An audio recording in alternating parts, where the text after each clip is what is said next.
जटाटवीगलज्जल प्रवाह पावितस्थले कलेवलं विलम्बितं भुजंग तुंग मालिका।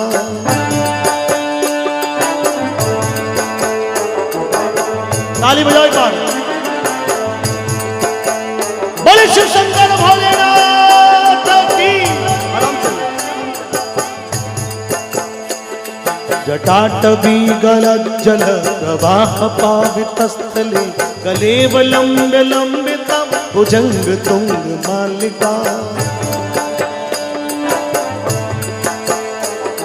डमट डमट डमट डमट निनाद वड्डमरवयं चकार चंड तांडवं तनो तुन प्रिव शिवम। कौन है वो कौन?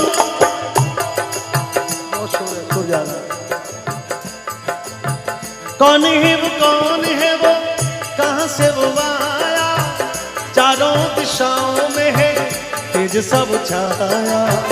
उसकी भुजाएं बदले कथाएं भागीरथ तेरी तरफ शिव जी चले देख जरा ये विचित्र माया। भागीरथ तेरी तरफ शिव जी चले देख जरा ये विचित्र माया।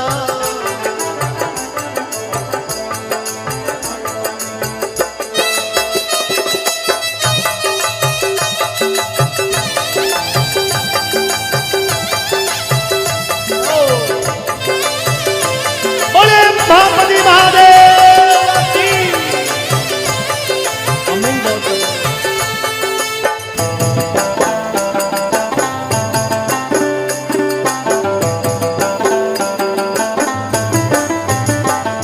जटाकटाह संभ्रमं रमणीलिम्प निर्झरी विलोल वीचि वल्लरी विराजमान मूर्धनि।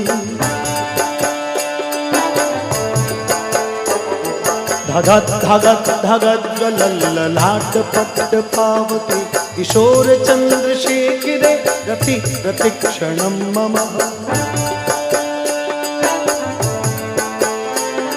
धराधरेन्द्र नंदिनी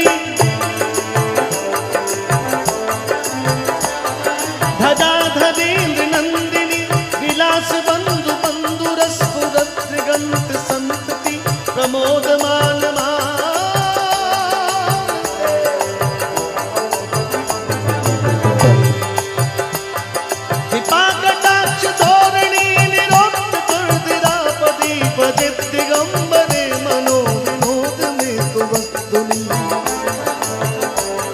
देखिए आप लोगों में से घना लोग सोच रहे बोला कि वो प्रकाश माली जी कहीं गा रहा है। क्या गा रहा हूं? शिव तांडव। कई लोग कह रहे बाहुबली गा रहा हूं। तो आप गलत नहीं है, बाहुबली भी है। शंकर भगवान से बड़ा कौन बाहुबली होगा? भोलेनाथ से बड़ा बाहुबली कौन हो सकता? काका जी छोटी सी कहानी है, मैं सुनाऊं आपने कभी नहीं दाता। जैसे भोलेनाथ के अनेक भक्त हुआ, गणेश सारा पोकड़ा है भी, आने वाले टाइम में वेला भी।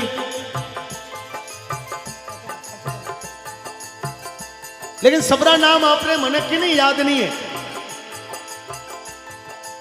एक नाम पूरी दुनिया ने याद है और वो नाम किन्हों हो? वो नाम तो रावण को। रावण भोलेनाथ को बहुत बड़ो भक्त थो। रावण ने भोलेनाथ की इतनी अखंड तपस्या की कि एक दिन कैलाश पर्वत पर रावण जब गयो भोलेनाथ के दर्शन वास्ते तो डोगरो मस्त था, भांगरी मस्ती में डोगरो मस्त होना था। रावण हाथ जोड़ के खड़ो हुए भोलेनाथ के जा सोनेरी लंका थारी है। रावण बड़ो खुश हो गए, बोले हाथ जोड़ने से सोने की लंका मिल जाती है, क्या बात है। रावण जब वापस लंका आयो तो उसकी पूरी नगरी जो थी वो सोने की बनी हुई। रावण तो अंदर में फूला नहीं समाया, बोले क्या बात है, हमारी भक्ति सफल है। लो मतलब रावण ने थोड़ा सो क्यों, एक तो लालच हो गयो कि यार भोलेनाथ सोनेरी लंका दिए, और थोड़ा अभिमान हो गया अंदर कि मारे कने इतना सारो इतो माल है। लेकिन वो भोलेनाथ की भक्ति नहीं भूलियो। कुछ समय बाद में रावण सोचो कि एक बार बड़े आलो डोगरा कनो बड़े की लिया बड़ो बाबो है।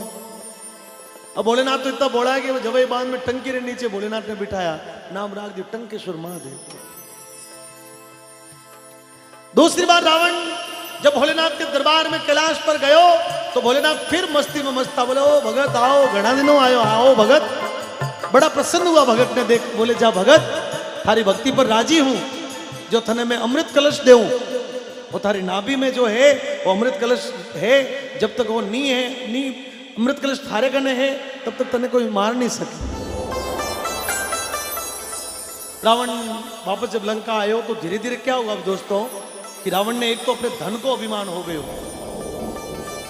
और एक नाम मरने को अमरता को अभिमान हो गयो। आदमी कितना भी बड़ा पहुंचे, कितना भी ऊंचा जाए, लेकिन आदमी की जो खत्म होता है वो इन 2-3 बातों से होता है, या तो आदमी को अभिमान हो जाए धन का, या न मरने का बल का अभिमान हो जाए, या अपने ज्ञान का अभिमान हो जाए। तो रावण को क्या हुआ दोस्तों, रावण ज्ञानी तो था क्योंकि उसने शास्त्र पढ़े थे, तो एक तो उसके ज्ञान का अभिमान, एक उसके बल का अभिमान और उसके धन का अभिमान। रावण को 3 अभिमान हो गए, लेकिन रावण फिर भी भोलेनाथ की भक्ति ने नहीं बोली। अभिमान तो अंदर में छा गया, लेकिन बोले डोगरारी भक्ति। तीसरी बार नहीं, चौथी बार जब रावण भोलेनाथ के दरबार में तीसरी बार जब गयो तो रावण सोच के गया था कि इस बार और कुछ लेके आऊंगा, लेकिन भोलेनाथ को यह पता था कि रावण ने अभिमान हो गयो है। तो डोगरो बहुत समाधि में बैठा था, लीन, गहरी, धीर, गंभीर समाधि में भोलेनाथ विराजमान। रावण हाथ जोड़ के खड़ो हो गयो, मन में सोचे कि आंखें खोले तब दर्शन करके जाऊं। तो एक दिन बीत गयो, 12 साल जब बीत गया तो रावण का जो भक्ति का भाव था वो तो हो गया समाप्त, और ये 3 चीजों का जो अभिमान है, वो अहंकार, उसके सब गुणों के ऊपर आकर बैठ गया और भोलेनाथ के सामने अंगुली करके बोलता है कि तुम कैलाशपति हो। तो बंदो भी लंकपति है। 12 साल हुआ, दिमाग खराब हो। ऐसा अभिमान जब किया तो और कुछ दिखा नहीं, तो रावण ने क्या सोचा कि जिस पत्थर पर भोलेनाथ बैठे, जिस आसन पर, शिला पर, वो पत्थर उठाकर लंका ले जाऊं। जब आंखें खोलेंगे तो लंका में बात करेंगे अपने दरबार में। और ये विचार कर रावण ने जैसे ही शिला के नीचे हाथ लगाया,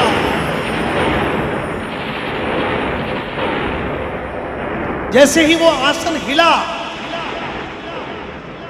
भोलेनाथ की समाधि टूट गई, खुल गई। और भोलेनाथ को यही करना था। मन में होचो कि ऐसा कौन है, आंखें खोली तो हुदरी उड़ी पार्टी रो आदमी वो हामी भगत, हुदरी उड़ा भगत भी गणा है भोलेनाथ रा है। कई कंस है, कई अंधकासुर है, कई भस्मासुर है, कई महिषासुर है, जरासंध है, हुदरी उड़ी पार्टी रा लोग है भोलेनाथ। भोलेनाथ ने वो ध्यान तो के डपोड़ पार्टी रो आदमी है, पतो ही नहीं, दियो ही वैल्यू ही नहीं है। अंदर ही अंदर भोलेनाथ अंदर ही अंदर मुस्काए, अंदर ही अंदर भगत की उस मूर्खता पर भोलेनाथ मुस्काते हैं। कहा जाता है दोस्तों कि अपने जीव ने पगड़े अंगूठे, दाहिने पैर के अंगूठे को थोड़ा सा दबाया, पत्थर वापस नीचे आने लगा। रावण ने पूरी ताकत लगाई, मन में एकदम विचार आयो कि एकदम जैसे भी मत लोड की करायो है, तो पूरा हाइड्रोलिक पूरा खोल दियो। रावण बहुत देर तक थामे रहा, लेकिन वो पत्थर रुका नहीं। रावण के बाजू में ताकत समाप्त हो गई, और रावण की ताकत समाप्त होती है, आधा रावण नीचे, पत्थर उसके आधा ऊपर, और भोलेनाथ उस पत्थर के ऊपर। आंखें खोली तो सामने मृत्यु खड़ी। अब रावण को अंदर से भय लगा। देखिए, मनुष्य को जो भय लगता है वो मित्रों मृत्यु से लगता है। इस दुनिया में मृत्यु का भय नहीं होता ना, तो ये संसार कभी नहीं चलता, क्योंकि आदमी को भय होता ही नहीं, तो फिर एक दूसरे को ऊपर डॉट बटलाई में आदमी जीव। तो अब देखिए, रावण ने लागो कि मृत्यु धीरे धीरे करीब आ रही है, लगभग होना शुरू हो गया शरीर में।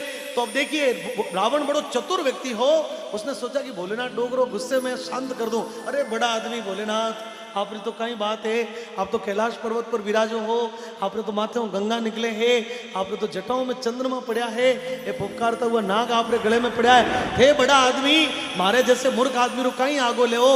ये बोले, अब ये मैंने जो बोला आपको, ये तो अपन अज्ञानी लोग बोलते हैं, लेकिन रावण चूंकि विद्वान था, तो उसने कैसे बोला, इन बातों को कैसे बोला, मैं बताऊं आपको, ताली बजाओगे?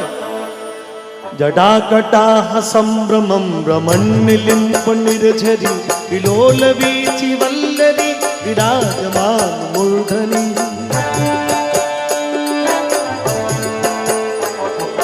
धगद्धगद्धगज्ज्वलल्ललाट पट्ट पावके किशोर चंद्रशेखरे रति प्रतिक्षणं मम। तो यानी हे भोलेनाथ, आपका क्या बखान करो। आपके जटाओं में से तो देवताओं की नदी गंगा तीव्र गति से भ्रमण करती है। आपके जटाओं में तो चंद्रमा शोभायमान है। आपके ललाट से धधक धधक धधक कर ज्वालाएं निकलती। और ऐसे परम तेजस्वी शिव के चरणों में मैं क्यों ना प्रणाम करूं। हे भोले, हाथ जोड़ो। ऐसे परम तेजस्वी शिव के चरणों में मैं कोटि कोटि प्रणाम करता हूं। मेरे साथ में बोलना करें, अब सभी लोग बोलना, हाथ जोड़ के बोलना। और ऐसे परम दयालु शिव मेरा कल्याण कल्याण करे। और क्या बढ़ाया, देखो पटाता है किस प्रकार से। धराधरेंद्र नंदिनी धराधरेंद्र नंदिनी विलास मंदु मंदुरस पुरत्रिगंत संतति प्रमोदमा मानसे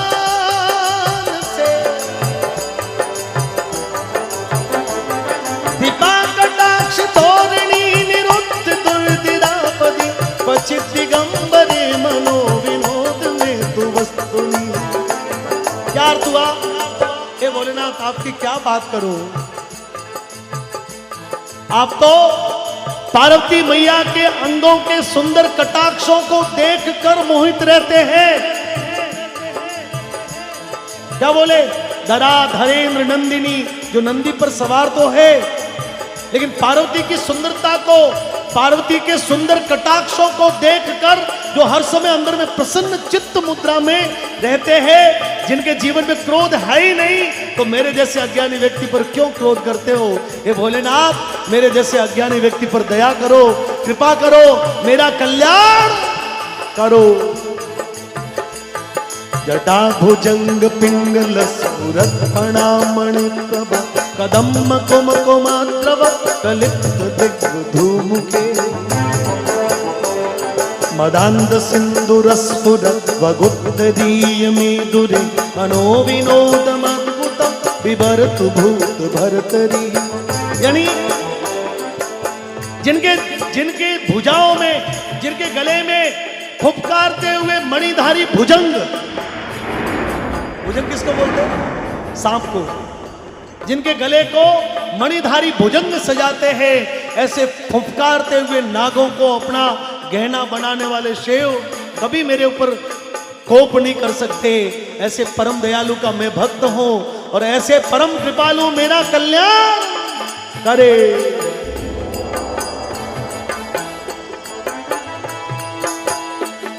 ललाट चत्वरज्वलध्वनञ्जय धरीकृत पीत पंच सायकम नमन निलिम्प नायकम सुधामयूख लेखया विराजमान शेखरे महाकपाली संपदे सरिज्जटालमस्तुनः प्रफुल्ल नील पंकज प्रपंच कालिमप्रभावलंबि कंठ कंदली उचित बंध कंधरम स्मरच्छिदं पुरच्छिदं भवच्छिदं मखच्छिदं गजच्छिदांत कच्छिदं कमंत कच्छिदं भजे अखर्व सर्व मंगला कला कदम्ब मंजरी रस प्रवाह माधुरी विजित प्रणाम दुर्गतम।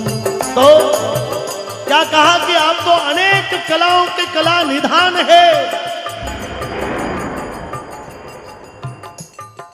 आपकी कलाओं से पूरे विश्व में माधुर्य है